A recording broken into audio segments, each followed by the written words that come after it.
เจาะลึก MEAB ไตรมาส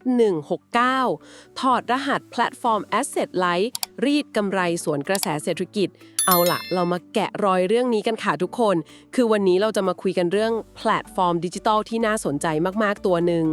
ครับผมซึ่งต้องบอกว่าตัวเลขในไตรมาสแรกของปี 2569 เนี่ยมีอะไรให้เราต้องมานั่งคิด 2 ชั้นกันเยอะมากเลยครับใช่ค่ะคือเรามี3ประเด็นเด็ดๆที่จะมาชำแหละกันวันนี้เลยเริ่มจากข้อแรกนะคะคือมันมีปริศนาที่ว่าผู้ใช้งานหรือว่า MAU เนี่ยเพิ่มขึ้นแต่16ล้านบัญชีแล้วนะแต่เอ๊ะทำไมยอดใช้จ่ายต่อหัวกลับลดลงไปถึง 11-20% เลยล่ะแต่ที่เด็ดคือ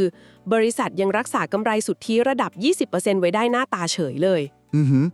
ข้อนี้เซอร์ไพรส์ตลาดมากครับแล้วก็ข้อ 2 ที่เราจะคุยกันคือเวทมนต์ของเงินสดล่วงหน้าครับเราจะไปเจาะลึกวินจรเงินสดหรือ Cash Cycle ที่ติดลบถึง 17.80 วันคือแบบรับเงินสดเข้ากระเป๋าก่อนจ่ายส่วนแบ่งนักเขียนตั้งนานแถมมีเงินสดตุนไว้เกือบ 79% ของสินทรัพย์ทั้งหมดโดยที่ไม่มีหนี้สินเลยครับโหไม่มีหนี้เลยนะคะเนี่ยแล้วก็ข้อ 3 ค่ะคือเรื่องการเปลี่ยนผ่านจากหนังสือนิยายไปสู่ Cyber Security คือเขาแตก Line S-Curve ใหม่ไปทำ Incognito Lab แล้วก็มีแพลตฟอร์มต่างประเทศอย่าง Luna Rights ด้วยซึ่งตรงเนี้ยแหละที่กำลังเปลี่ยนโครงสร้างอัตรากำไรของบริษัทไปเลยค่ะสิ่งที่น่าทึ่งตรงนี้คือการที่รายได้ลดลงแต่กำไรไม่พังทลายนั้นเนี่ยมันมีความลับซ่อนอยู่ในโครงสร้างต้นทุนครับซึ่งเราต้องมาชำแหละงบการเงินกันแบบนิติวิทยาศาสตร์เลยแหละครับวันนี้งั้นเรามากางตัวเลขกันก่อนเลยดีกว่าค่ะคือรายได้รวมไตรมาส169ของเขาอยู่ที่ 535.65 ล้านบาทซึ่งถ้าเทียบกับปีที่แล้วมันลดลงไปประมาณ 6.24% นะคะส่วนกำไรสุทธิอยู่ที่ 102.14 ล้านบาทคือรายได้ลดลงชัดเจนนะครับใช่ค่ะซึ่งถ้าเราดูพฤติกรรมผู้บริโภคตอนนี้คือเราเจอภาวะค่าครองชีพตึงตัวกันหมดเนาะคนก็เลยแบบใช้จ่ายกับพวกความบันเทิงลดลงมันก็สะท้อนออกมาในงบเลยถูกต้องครับคือคนชั้นแรกเนี่ยเวลามองมาก็จะเห็นแค่ว่าอุ๊ยรายได้ลดแย่แน่ๆแต่ถ้าเราใช้หลักการคิด2ชั้นนะครับเราจะเห็นว่าโมเดลธุรกิจแบบ Asset Light ของเขาเนี่ยมันรับแรงกระแทกได้ดีมากมันรับยังไงคะแบบว่าต้นทุนเขาไม่บานปลายเหรอคะไม่เลยครับคือต้นทุนหลักของเขาหรือ COGS เนี่ยมันลดลงไปถึง 8.51% ครับเหลือแค่ 353.88 ล้านบาทคือมันลดลงลึกกว่ารายได้ที่หายไปซะอีกนะครับอ้าวทำไมเป็นงั้นล่ะคะก็เพราะว่าต้นทุนส่วนใหญ่ของเขามันแปรผันตามรายได้แบบเป๊ะๆเลยไงครับเขาไม่ต้องแบกต้นทุนคลังสินค้าไม่ต้องมีสายส่งกระดาษเหมือนร้านหนังสือแบบดั้งเดิมเลยพอขายได้น้อยลงต้นทุนก็หดตามทันทีครับอ๋อเข้าใจละถ้ามองให้เห็นภาพแพลตฟอร์มนี้ก็เหมือนห้างสรรพสินค้าดิจิทัลที่เจ้าของห้างจะเสียค่าไฟก็ต่อเมื่อร้านค้าขายของได้เท่านั้นใช่ไหมคะใช่เลยครับเปรียบเทียบได้เห็นภาพมากครับคือโครงสร้างการแบ่งรายได้ของเขาเนี่ยอย่างแพลตฟอร์ม Luna Rights ใช่ไหมครับสมมติมีคนจ่ายเงินซื้อนิยาย100เขาจะหักค่าธรรมเนียมเกตเวย์ก่อนเลยประมาณ 4%หักค่าธรรมเนียมจ่ายเงินไปก่อนครับแล้วที่เหลือเนี่ยค่อยเอามาแบ่งกันในสัดส่วน70/30คือนักเขียนเอาไป70แพลตฟอร์มเก็บไว้30ครับแปลว่าบริษัทล็อกมาร์จิ้นของตัวเองไว้แล้วตั้งแต่แรกเลยไม่ว่ายังไงก็จะได้ส่วนแบ่งตรงนี้ถูกต้องครับแต่ทีนี้มันมีประเด็นเรื่อง App Store ที่หักโหดมากถึง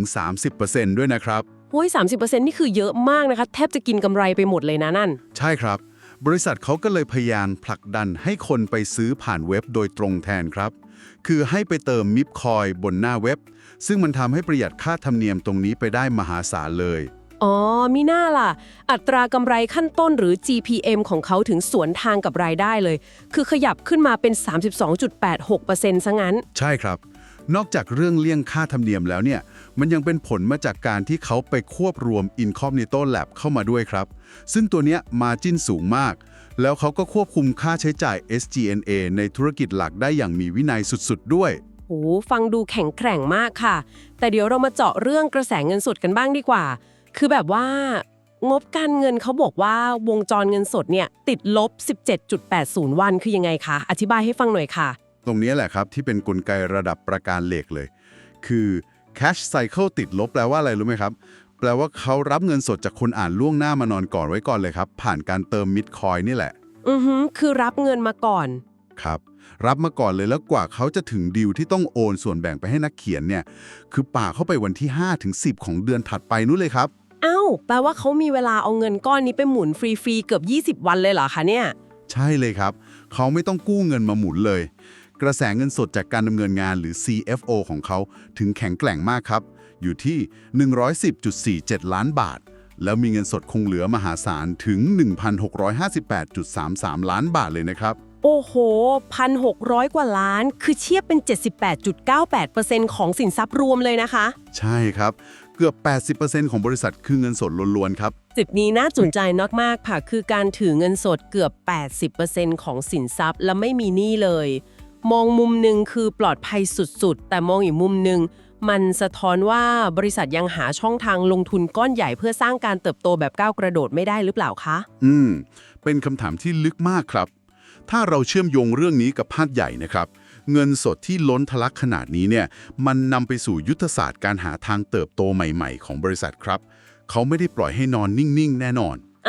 คือเขาเอาไปทำอะไรบ้างคะโปรเจกต์ New S-Curve ของเขาเนี่ยหลักๆเลยคือการบุกต่างประเทศครับเขาทำแพลตฟอร์มชื่อ Luna Write ออกมาเพื่อเจาะตลาดนิยายแปลภาษาต่างประเทศอย่างพวกภาษาสเปนภาษาอังกฤษอะไรพวกนี้ครับ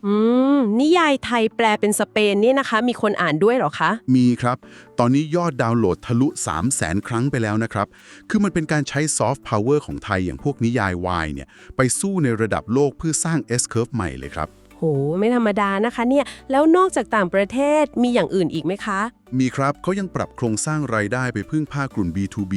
หรือลูกค้าองค์กรมากขึ้นด้วยอย่างแพลตฟอร์ม Heads Library ที่เป็นห้องสมุดอิเล็กทรอนิกส์สำหรับองค์กรอันนี้ก็คือลดการพึ่งพากำลังซื้อของรายย่อยใช่ไหมคะเพราะตอนนี้รายย่อยกระเป๋าแฟบกันหมด ถูกต้องครับแล้วก็ยังมีตัว Incognito Lab ที่รับตรวจสอบระบบไซเบอร์ด้วยครับคือเอาความเชี่ยวชาญด้าน IT ของตัวเองไปรับงานนอกซะเลยเข้าใจเลยค่ะแล้วในตัวแพลตฟอร์มหลักล่ะคะมีอะไรอัปเดตไหมคะที่จะช่วยเพิ่มรายได้บุญฤทธิ์อะไรตอนนี้เขามีแอดโปรแกรมแล้วครับคือให้นักเขียนสามารถกดเปิดติดโฆษณาในหน้าอ่านนิยายได้เลยก็เป็นการเพิ่มช่องทางหาเงินอีกทางหนึ่งครับแต่ฟังดูเขาก็พยายามหนีตายไม่ใช่หนีตายสิพยายามกระจายความเสี่ยงเยอะเหมือนกันนะคะเพราะความเสี่ยงเชิงระบบเขาก็น่ากลัวอยู่อย่างเรื่องเงินเฟ้อหนี้ครัวเรือนที่มันกระทบรายจ่ายเพื่อความบันเทิงโดยตรงเลยใช่ครับความเสี่ยงมหาภาคนี่เลี่ยงไม่ได้จริงๆแต่ที่น่ากลัวกว่านั้นคือสงครามแย่งชิงเวลาครับหรือ Screen Time War จริงค่ะคือตอนนี้คนไถแต่วิดีโอสั้นกันหมดแล้ว TikTok Reels มันดึงเวลาของนักอ่านไปเยอะมากเลยนะคะใช่ครับเวลาคนเรามี 24 ชั่วโมงเท่ากันถ้าไปดูวิดีโอสั้นหมดก็ไม่มีเวลามาอ่านนิยายยาวๆหรอกครับ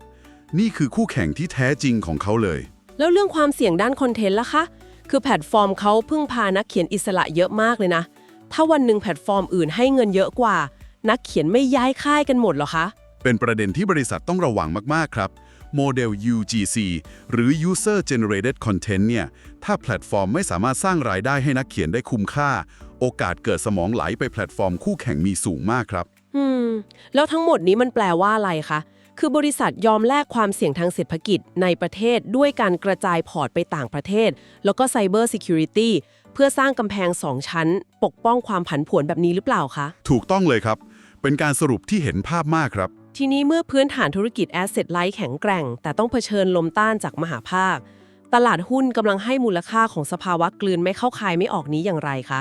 เรามาดูเรื่อง valuation กันหน่อยดีกว่าได้เลยครับถ้าเรามาชำแหละอัตราส่วน PE ปัจจุบันนะครับจะอยู่ที่ระดับ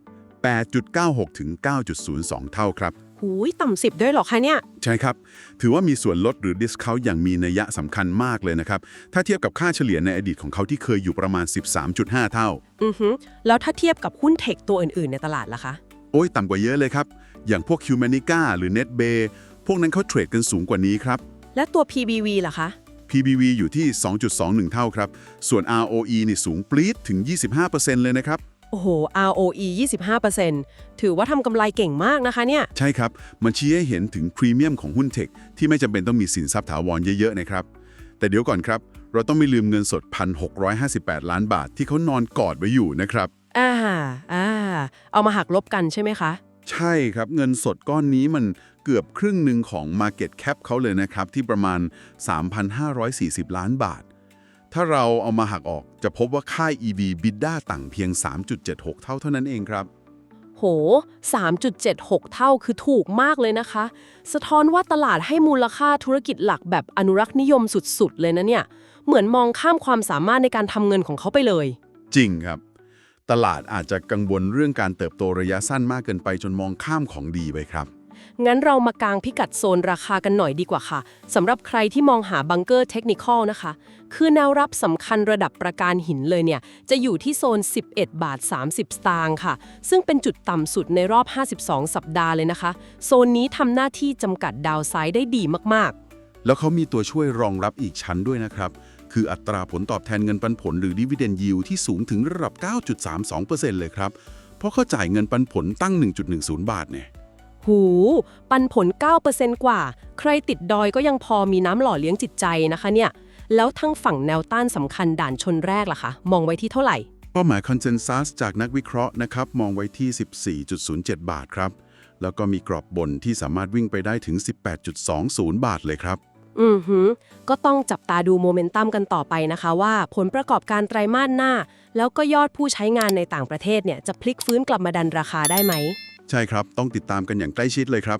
เอาละค่ะ วันนี้ก็ต้องขอขอบคุณยอดการสนับสนุนและค่ากาแฟจากกัลยาณมิตรมดงานทุกท่านเลยนะคะ ที่คอยติดตามการวิเคราะห์เจาะลึกของเรามาตลอด ครับผม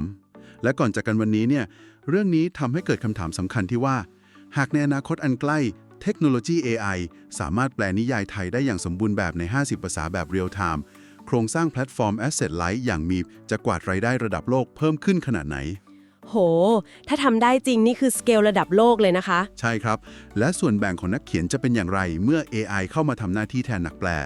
ลองคอมเมนต์แชร์มุมมองเชิงลึกกันไว้ด้านล่างได้เลยครับ YO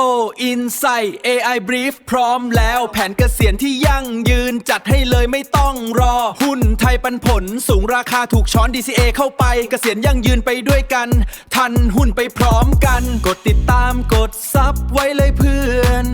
แล้วเราจะมั่งคั่งไปด้วยกัน Insight A Brief ช่องนี้มีคำตอบ